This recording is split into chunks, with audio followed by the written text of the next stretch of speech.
E agora, você acompanha pela Rádio Rio de Janeiro o programa Estudo das Obras de André Luiz. Vamos refletir sobre o livro Nosso Lar. Produção e apresentação, Tereza Cristina e Marco Antônio. Amigos ouvintes da Rádio Rio de Janeiro, estamos novamente aqui na emissora da Fraternidade, com a permissão de Jesus, a fim de darmos continuidade ao estudo da obra Nosso Lar. Obra que foi ditada pelo Espírito André Luiz e foi psicografada pelas mãos abençoadas de Francisco Cândido Xavier. Olá, caros ouvintes da Rádio Rio de Janeiro. Vamos recomeçar o nosso estudo do capítulo 29, A Visão de Francisco. No último programa, nós vimos que o pai do Francisco é um espírito muito elevado, superior até à condição humana, e que ele foi visitar o filho. Mas nós vimos também que ele não se preocupou só com o filho. Ele e o ministro Pádua, que foi aquele que intercedeu pelo Francisco para ser abrigado lá em Nosso Lar, eles se demoraram observando os outros recém-chegados do umbral, né? Aqueles que também foram abrigados, vieram aqueles extras que vieram, eles também pararam para observar aos outros, né? Que também, como Francisco, tinham recém-desencarnados. A gente comentou sobre o comportamento desses espíritos, que o sentimento egoístico dentro deles já é muito leve, já quase não existe, porque quando eles não têm aquela preocupação só com os da família, eles já começam a compreender que todos nós fazemos parte da família divina aqui na Terra. Todos nós somos filhos de Deus e irmãos de Jesus. Então, todos nós temos as nossas dificuldades, todos nós passamos por problemas. E eles são incapazes de focalizarem só a da sua família que estão com problema. A gente deu o exemplo até daquele espírito que foi ajudar a criança lá na Mansão do Caminho. E aí estamos ainda no parágrafo 29, lá no finalzinho, porque a mãe, a irmã Narcisa, a enfermeira Narcisa, quando ela viu que o pai do Francisco se ajoelhou, pegou as mãos dele e começou, a se concentrar ali, tentando ajudar o filho, a gente vai ver aqui que ela vai se afastar. Ela vai deixá-los sozinho, porque a gente comentou também que a gente deve sim orar uns pelos outros, por aqueles que sofrem, sejam encarnados ou desencarnados. A gente comentou e leu a pergunta 664 do Livro dos Espíritos, que fala sobre isso, que a gente que a nossa oração pelos outros sofredores é um alívio que eles recebem, é um sopro de vitalidade que eles recebem, mas não é isso que vai fazer ninguém sair do próprio sofrimento, a não ser a própria pessoa que se esforce por sair daquela aflição ou para que entenda melhor o que esteja passando. Então, vamos continuar. O final do parágrafo 29. Não pude conter as lágrimas e retirei-me, deixando-os a sós. E isso a Narcisa está contando para o André Luiz. O que aconteceu, né? Quando ela viu da visita. Ela ficou emocionada e viu que era um momento muito íntimo e ela teve todo o bom senso de deixá-los a Tereza, sós. É o outro ensinamento para nós que a gente extrai daqui também. Esse espírito pai dele, de uma condição muito superior à condição humana, a gente não sabe que elevação é essa, não detalha, mas ele não chega lá e não faz reprimenda com o filho, né? Ele deixou os açóis, ele não acusa, não aponta os defeitos, que é o que nós fazemos normalmente, comumente e corriqueiramente, não é? Então ele não faz isso, ele apenas ora e chora e o acalenta. E o detalhe, né? Mas chorar é uma condição que até Jesus fez. Foi o que nós comentamos no programa passado, que nós citamos o livro, aliás, um livro muito bom, Primícias do Reino, na psicografia de Divaldo Pereira Franco, ditado pelo espírito Amélia Rodrigues, trechos do Evangelho em que ela detalha, muito bom mesmo, trechos das passagens de Jesus entre nós. Então essa questão de chorar, até Jesus o fez algumas vezes, chorando pelas nossas misérias, humanas, porque é a projeção que os Espíritos nos fazem, o que vai nos acontecer. Senhor, Pai, perdoa-lhes que eles não sabem o que fazem, que vai acontecer com eles depois, né? Porque é a colheita que vai ter. Então aqui nós vemos assim a condição dele, né? De querer o melhor para o filho, mas quem tem que melhorar, o que a Teresa comentou no programa passado, quem tem que realmente melhorar é o filho. O esforço tem que ser dele, né? Os Espíritos não podem fazer isso por nós. As nossas orações valem sim, primeiro para nós, para quem faz. Nos acalenta a alma, mas quem vai resolver os nossos problemas somos nós. Fundamentais. Não sei o que se passou em seguida entre ambos, mas notei que Francisco, desde esse dia, melhorou bastante. E olha que ele está gritando. Imagine como ele não estava. Porque o André Luiz já está vendo ele melhor. Porque não é isso que ela está dizendo? Não sei o que se passou em seguida entre ambos, mas notei que Francisco, desde esse dia, melhorou. Olha o resultado, olha só, né, Teresa? E ele está gritando. Imagine como ele não chegou lá nas câmaras. Por isso que esse trabalho, na minha visão, é um trabalho sacrificial. Quem está trabalhando nas câmaras de retificação são aqueles espíritos que realmente estão trabalhando por amor, por sacrifício. A gente viu os elogios que o André Luiz tece para Narcisa, para essa enfermeira. Então, porque se o André Luiz já vê ele gritando, falando que o monstro está querendo pegar ele. Imagine antes do pai chegar como é que essa criatura não estava na enfermaria. E outros iguais a ele, porque ele não é exceção. Aqui, não é? Os dementados realmente todos deviam estar. Então, mas ela notou que depois desse dia, provavelmente as crises, né, ela vai falar aqui, a demência total reduziu-se às crises que são agora cada vez mais espaçadas. Então, o que o André Luiz assistiu, ele gritando, falando do monstro, é uma crise da demência total que ele estava. E agora a crise estava mais devagarzinho. Depois que o pai orou por ele, aplicou fluidos, não é?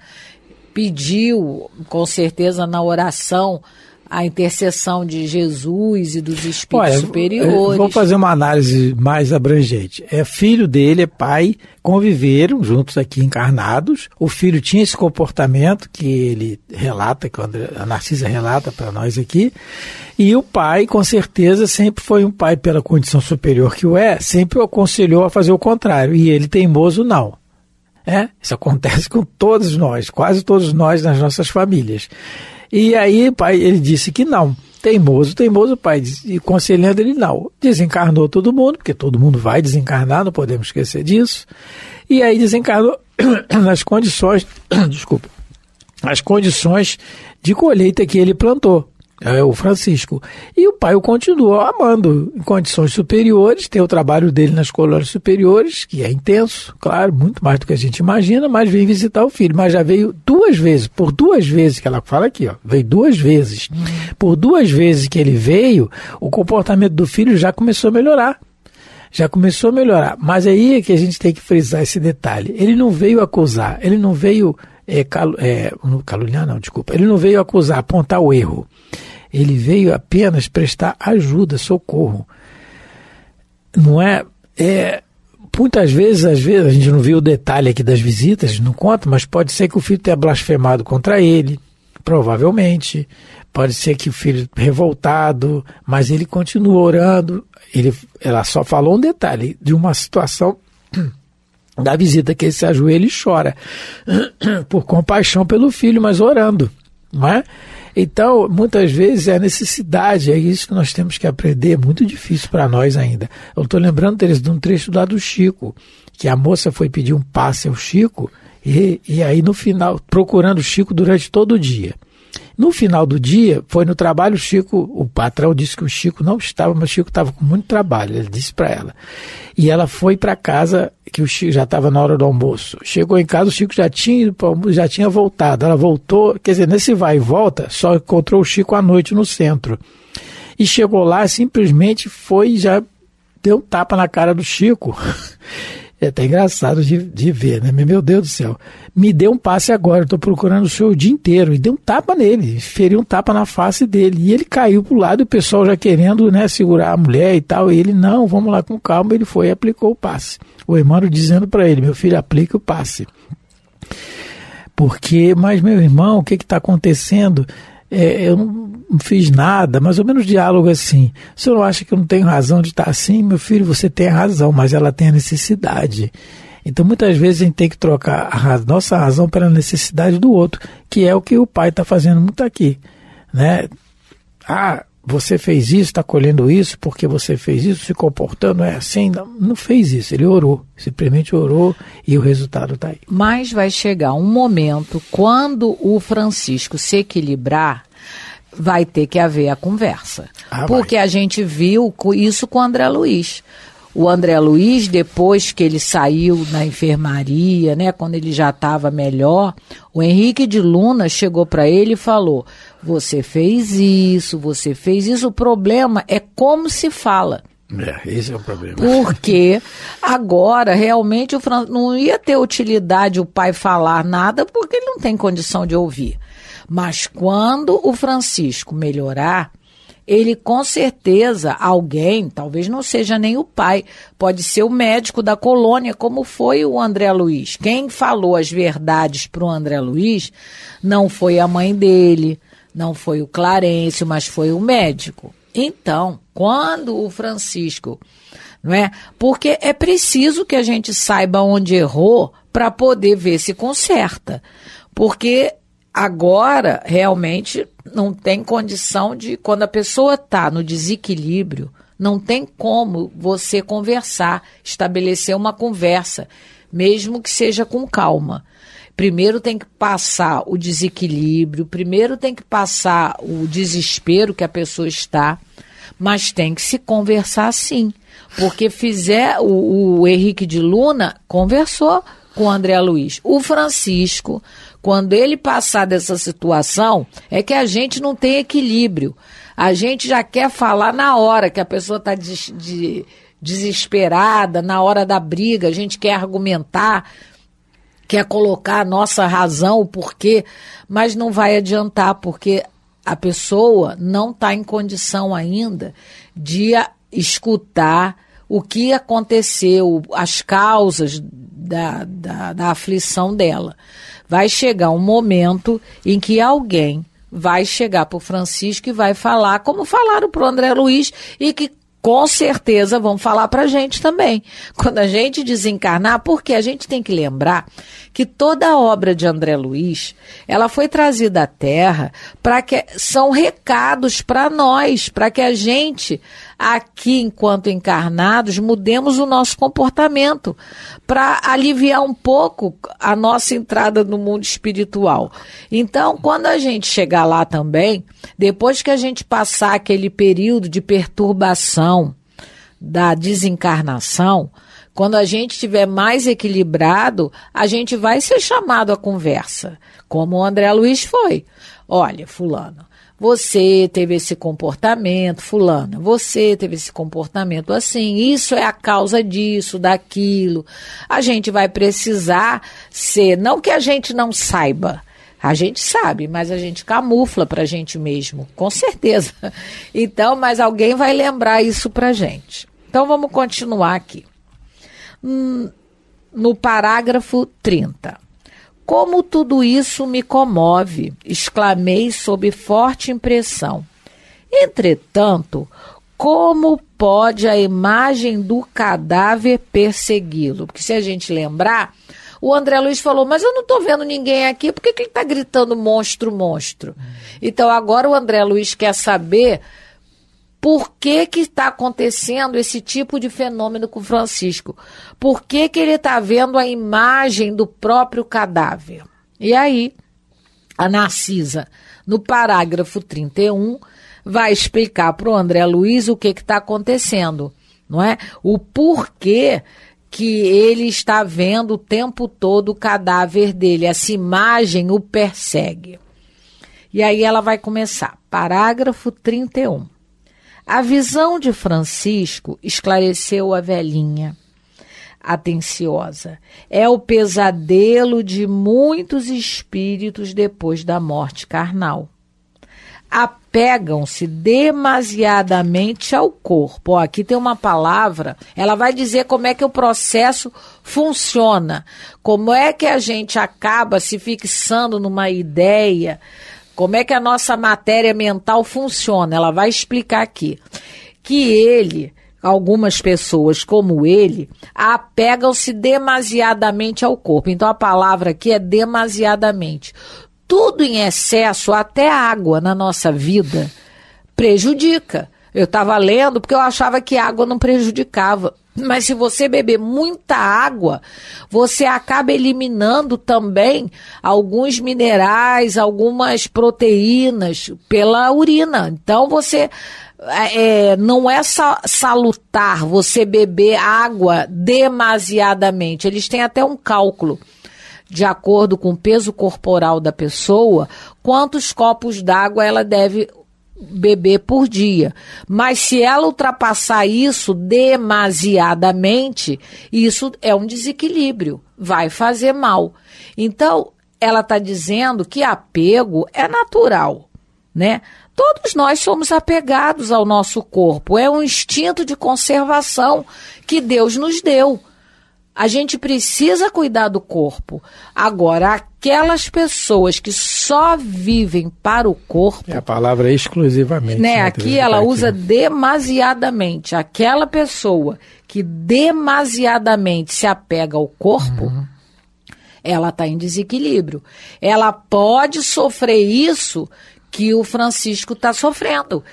Como ela diz aqui, muitos espíritos chegam no mundo espiritual apegados, porque foram apegados demasiadamente ao corpo e chegam no mundo espiritual nesse desespero, vendo o cadáver porque não queriam largar o corpo, e que Deus nos ajude. Vamos rogar a Maria de Nazaré, a Jesus de Nazaré, que nos ajude no nosso momento de desencarnação, que a gente se lembre dos nossos estudos, que a gente se lembre de Dr. Bezerra contando que ele mentalizou Lázaro, Jesus falando para Lázaro, sai para fora, né? E você entendeu, bom, o que eu tinha que fazer na Terra eu fiz, agora vamos daqui para frente, para a gente não ficar ali naquele desespero, naquele apego, não é? E aí ela continua. E só um detalhe, esse monoideísmo, isso é uma monoideia, né?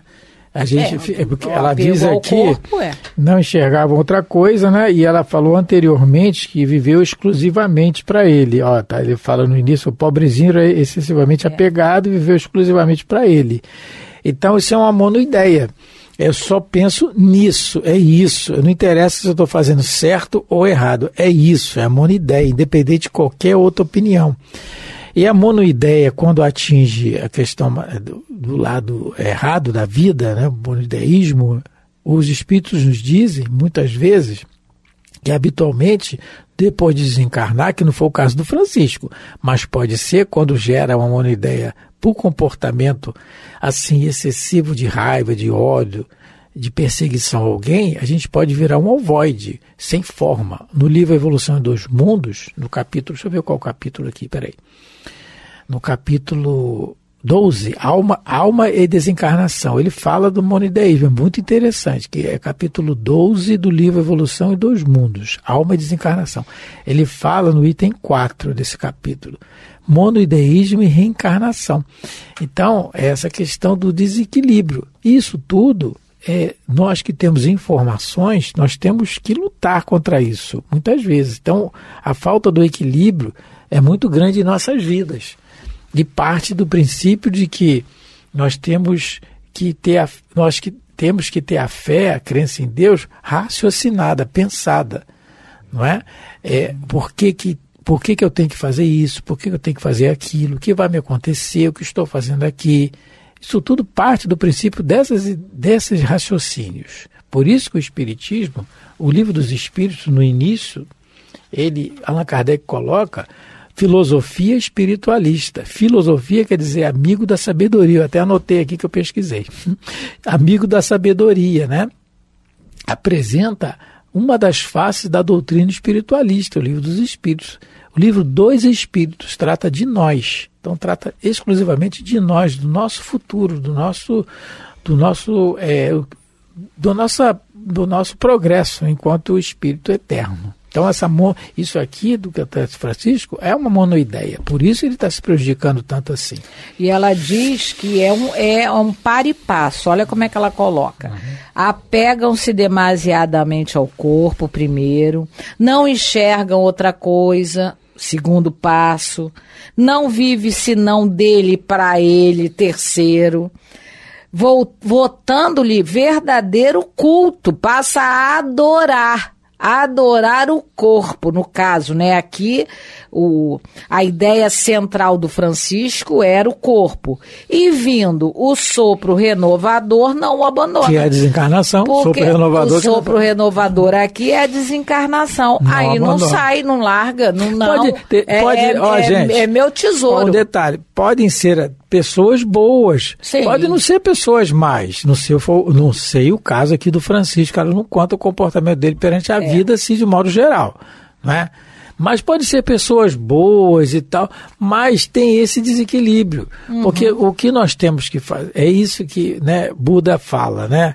Um dos ensinamentos de Buda, que é um dos emissários, um dos mensageiros que Jesus enviou à Terra. Né? Em cada população tem o seu, cada civilização. Isso, obrigado. Cada civilização tem o seu. E é o caminho do meio. É o caminho do meio que é o caminho da libertação. Não é o que nós temos realmente que exagerar é em Jesus. Aí sim, um dia nós vamos chegar lá, né? É que Jesus falava de Deus o tempo todo. Amar a Jesus com exagero. Exatamente. Vamos ao tempo empreender mais, a gente não consegue ainda, né? Porque o problema aqui é o exagero e o excesso. Já estamos querendo. Tem dia que a gente quer muito, tem dia que não quer mais ou menos, mas estamos querendo, não é? Então, o importante é não desistir. O grande problema, então, que a gente está vendo aqui na situação do Francisco é o exagero e o excesso que ele se apegou ao corpo. E a gente trazendo isso para a nossa vida, que a gente não exagere nem tenha excesso em nada, que haja com equilíbrio, principalmente com nossos sentimentos, como o Marco colocou, que o nosso exagero seja para Deus e para Jesus, para eles só. E mesmo assim, cuidando desse exagero, porque às vezes o exagero para Jesus pode causar um desequilíbrio e nos tornar fanáticos. E aí, então, o ideal é o comedimento, né? É o caminho do meio que Buda falava, é o que Jesus falava, cada dia basta seu mal, é o equilíbrio. E isso é que é uma dificuldade muito grande nossa ainda. Nós não somos ainda espíritos equilibrados. Porque se a gente analisar, se o nosso sentimento ainda não foi equilibrado como deveria ser, quando a gente jogar esse sentimento para Jesus, a gente pode se tornar fanático e achar que quem não é cristão é filho do demônio, porque não acredita em Jesus. Então, eu pensei, né? que a gente tem que ter equilíbrio até para Jesus, no pensamento para Ele. Então, Deus que nos abençoe, porque terminamos agora esse programa, e que nos ajude a ter equilíbrio. Muita paz a todos. Obrigado pela atenção e pelo carinho. Fique com Deus. A Rádio Rio de Janeiro apresentou o programa Estudo das Obras de André Luiz. Produção e apresentação, Tereza Cristina e Marco Antônio.